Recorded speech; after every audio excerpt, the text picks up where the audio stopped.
Chief, look at the monitor!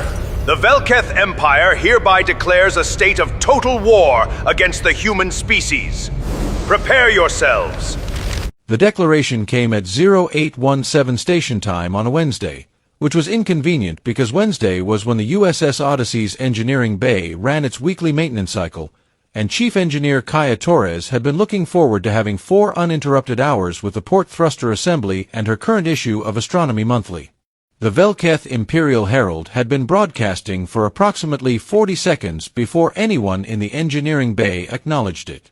The small holographic projector on Kaya's workbench, which he kept there for technical schematics and which her crew used, against protocol, for entertainment during long shifts, had been commandeered by the ship's automatic emergency broadcast system, which had then displayed the Herald's declaration in full, including his very impressive golden armor and his very genuine fury.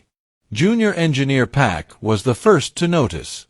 He tapped the shoulder of Senior Technician Voss, who looked at the hologram, then looked at Kaya, then looked back at the hologram.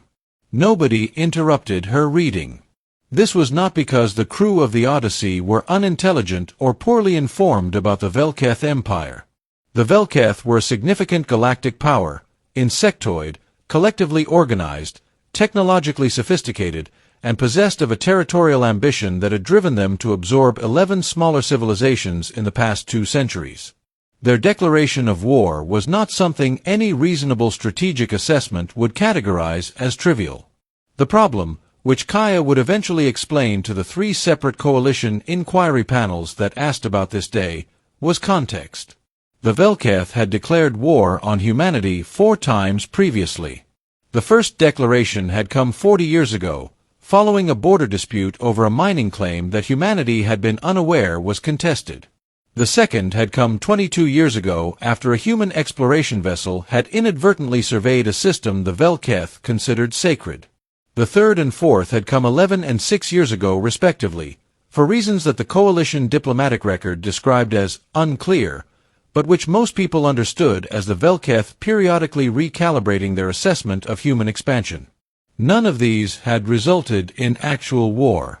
Not because humanity had capitulated or negotiated brilliantly, but because the Velketh strategic model assumed that a declaration of war would be met with a certain type of response. Fear, mobilization, offers of settlement, the behavioral pattern of a species that understood itself to be outmatched and was looking for a way to de-escalate from a position of submission. This response pattern had worked with 11 civilizations. Humanity's response pattern was different. The first time, Earth's diplomatic office had responded with a politely worded note asking for clarification on the specifics of the disputed mining claim and suggesting an arbitration framework.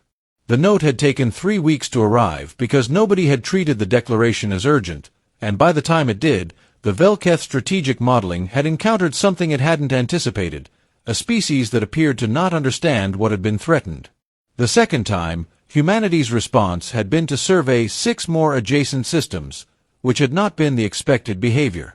The third and fourth times, humanity had essentially continued doing what it had been doing, which the Velketh Intelligence Division had eventually catalogued under a new entry titled Anomalous Non-Response Pattern, and which had been the subject of considerable internal debate. Kaya turned another page of Astronomy Monthly. The article she was reading was about spectral analysis of a recently discovered binary star system, which he found genuinely interesting because the spectral signature suggested mineral compositions that were relevant to a new thruster fuel formula she had been thinking about for 3 months. The Herald finished his declaration. The hologram cycled. Pack looked at Kaya again. "Chief," he said carefully, "did you see the Velketh?" "Yes." "Another page. 5th time. Should we log it, forward it to Coalition Command, and get back to the port thruster?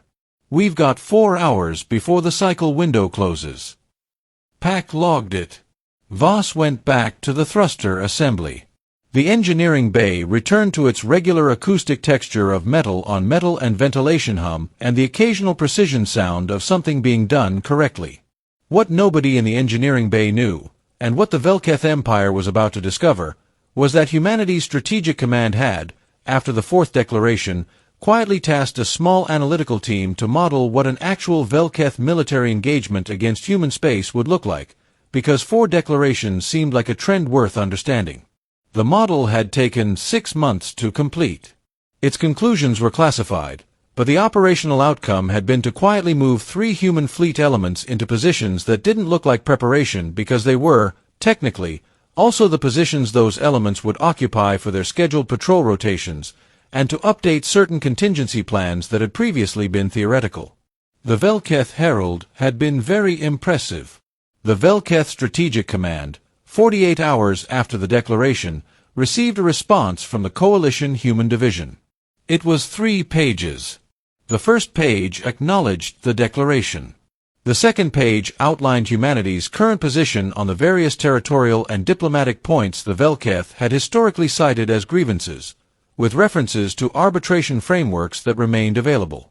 The third page contained a single paragraph that the Velketh translation team spent 4 hours working through because the language was precise in ways that resisted easy rendering. It said, essentially, "We notice this is the 5th declaration. We want to be transparent that we have been paying attention, even when it may not have appeared so. We remain available for arbitration. We also want you to know, in the spirit of honest communication, that we are ready if arbitration is not what you want." The Velketh Empire requested a summit 2 weeks later. Kaya finished the article about the binary star system, finished her coffee, and went to work on the port thruster. The fuel formula, it turned out, was excellent.